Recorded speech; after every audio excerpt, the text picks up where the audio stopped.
Hi everyone. So this is going to be a kind of bonus video working through a partial fractions decomposition example. That's really this case 4 that we saw on Monday of class, which is repeated irreducible quadratic factors, which is, if we're going to do the whole thing, fairly complicated.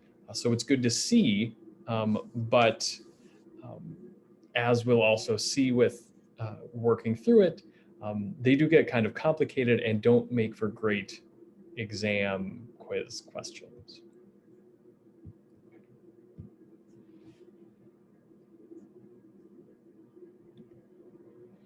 So what does this look like?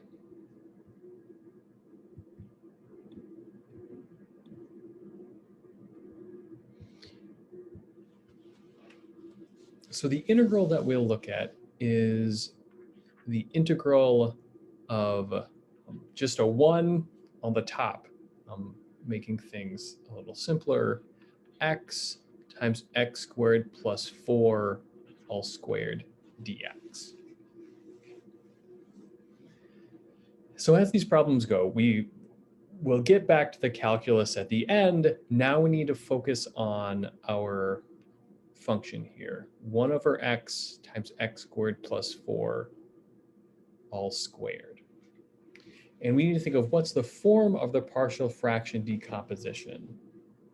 So one thing, x is a non-repeated linear factor. So there's some constant a over x. Then we have the x squared plus 4, and this is irreducible quadratic. We can't factor this, and in general, x squared plus something positive, those never factor. If you try to solve it, you're going to get imaginary numbers, and that means that it doesn't factor. So it's irreducible quadratic, and it's repeated, since it's squared here. So we're going to get 2 terms, which is coming from the number of times it's repeated. But what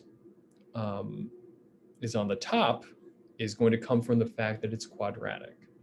So the denominators are going to be x squared plus 4, and then x squared plus 4 squared. So 2 terms coming from this single factor, just as it is, and then squared. But on the top, because these are quadratics here, we're going to have general linear terms on the top, meaning things like bx plus c.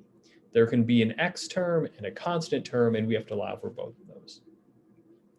But then also we can have a linear term on top of here for different constants. So this is dx plus e. So we definitely need to know how to find the form of this. From here, we've seen how these problems go. It'll be more complicated in this case because it's a lot of pieces. These irreducible quadratics make things more complicated. But in general, we can use what we've seen in all of the other examples. Step 1 is clear the denominators. So multiply both sides by x times x squared plus 4 all squared. On the left part, we cancel everything and just get the 1. Then in the 3 other terms, we get partial cancellation. So in the first term, we get a times x squared plus 4 all squared because the x's cancel.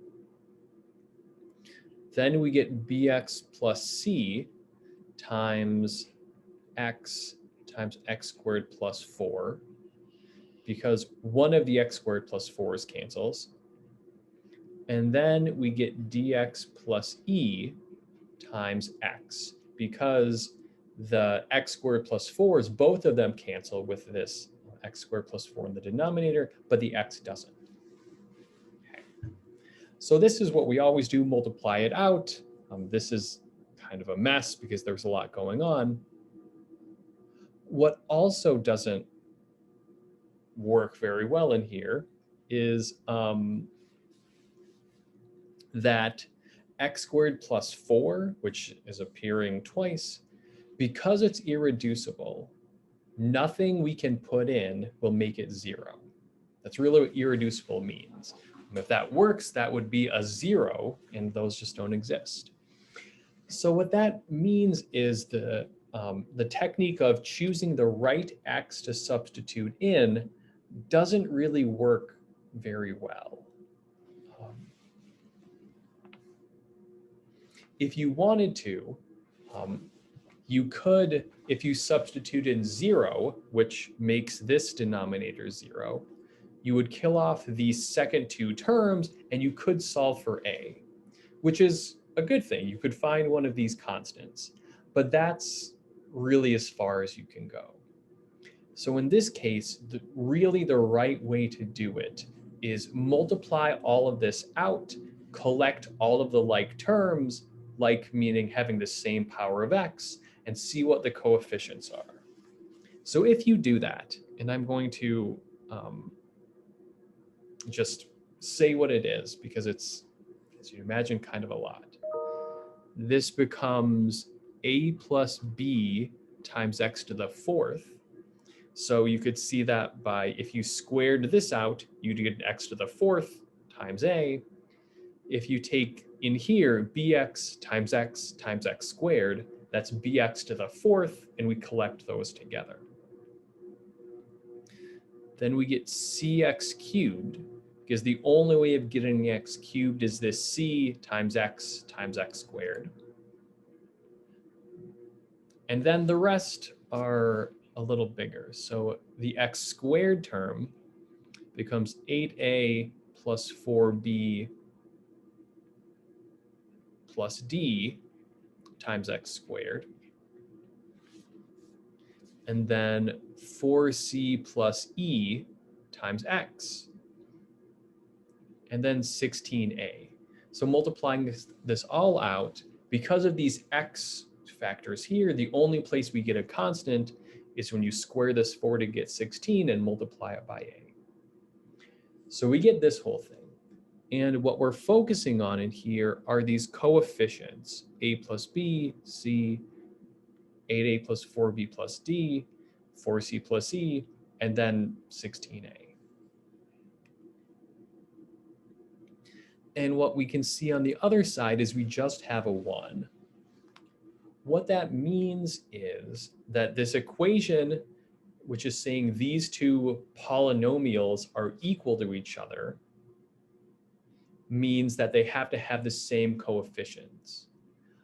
What that means is all of these numbers in front of the x's or powers of x, those need to be 0, because there are no powers of x on the left. So these numbers that we're writing in here have to end up being 0 to kill off all those x's. The only thing we really want is the constant term, and our constant term on the right is 16a. That has to match up with 1. So this gives us a bunch of different equations that we can solve. So a plus b has to be 0. C equals 0. Great, that's one constant that we have. 8a plus 4b plus d equals 0. 4c plus e equals 0. And then the last one, 16a equals 1. These are all 0 because the left has no x's. This is equal to 1 because that's matching up the constant terms. Okay.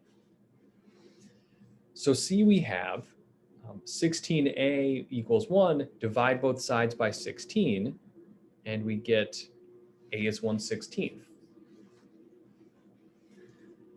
Now what we can do is we can slowly increase the stock of constants that we have solved for. So for instance, we know c is 0, and this equation has c in it.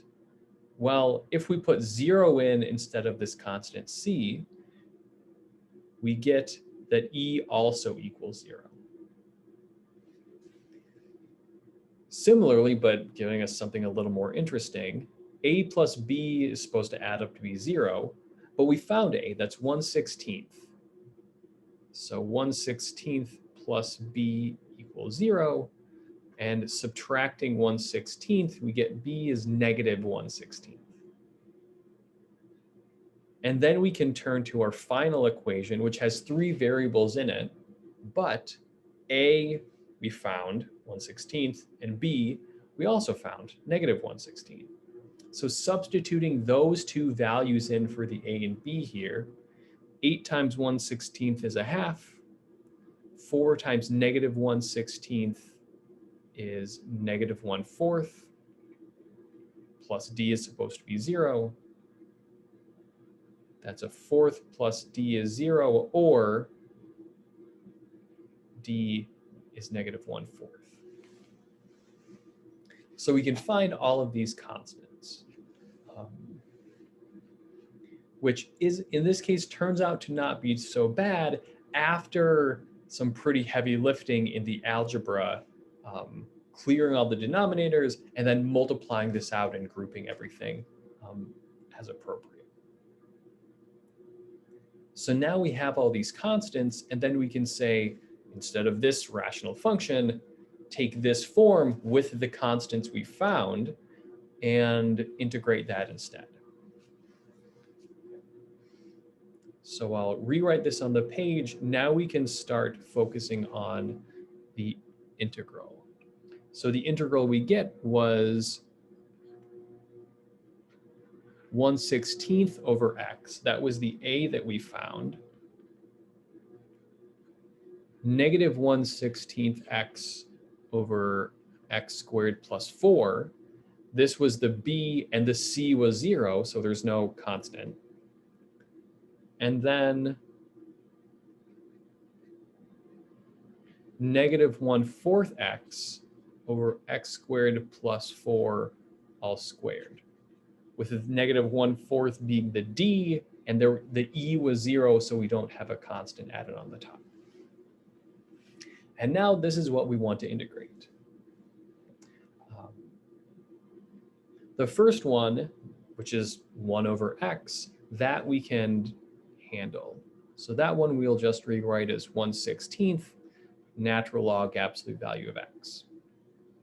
The other two, I'm going to take this number out front and focus on the integral of x over x squared plus 4, and then take the 1/4 out front and integrate x over x squared plus 4 all squared. You can leave the constants in if you want. In this case, especially since they're fractions, I'll just take them out and deal with them later. Now we need to focus on how do we integrate these. And the x squared plus 4, you might look at that and think that indicates some kind of inverse tangent. But in this case, that's not where we go, because both of these have an x on the top. This is really set up for a u substitution, because in both of the denominators, we're set up for u is x squared plus 4, and its derivative is 2x, which is up to a constant, which we can move around, what we have on the top. So we'll say 1/2 du is x dx, and that's what's going on the top of our fractions. So rewriting this, I'll bring this natural log that we finished off earlier down later. I'll focus on these two integrals. So if we make the substitution, we get -1/16, and on the top is 1/2 du, and the bottom in this case is u. X squared plus 4 was exactly what we called u. In the second case, the second integral here, the top is again 1/2 du, but the bottom is u squared. So in these cases, this first integral is a natural log. We don't have a power. In the second case, this is the power rule where we do have a power.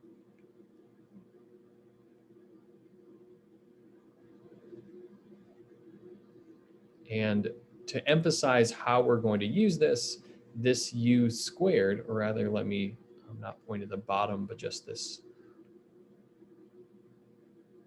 whole thing. this whole thing is 1/2 u to the negative 2 du. And that's what we apply the power rule to. So integrating, we'll combine these constants. So that's negative 1/32. 1 over u becomes the natural log of u. And same thing over here. We'll move the constant down to get negative 1/8. And using the power rule, so now we move the 1/2 out, we only have to focus on u to the negative 2. That becomes negative 1 over u. Increase the exponent from negative 2 to negative 1, and then divide by that negative 1, we can sort of put wherever we want in the fraction. And so now we've done the integration, now we can put it all together. So we have the natural log that we started with at the beginning, 1/16 natural log of x, minus 1 over 32 natural log of x squared plus 4. So that was the u that we did in our u substitution. That's what goes into our natural log. Then plus, combining the negatives, let me write this as a single fraction, and I'll center it a little bit. So we get a 1 on the top, then we have 8, and the u on the bottom is x squared plus 4. You could write this with a 1/8 on the top if you like. Here I've multiplied the fractions across, so they're both in the denominator. And then, as always, the plus c. So this is what, if we were working through in all of the gory details with this fourth case of partial fractions with the repeated irreducible quadratics, looks like.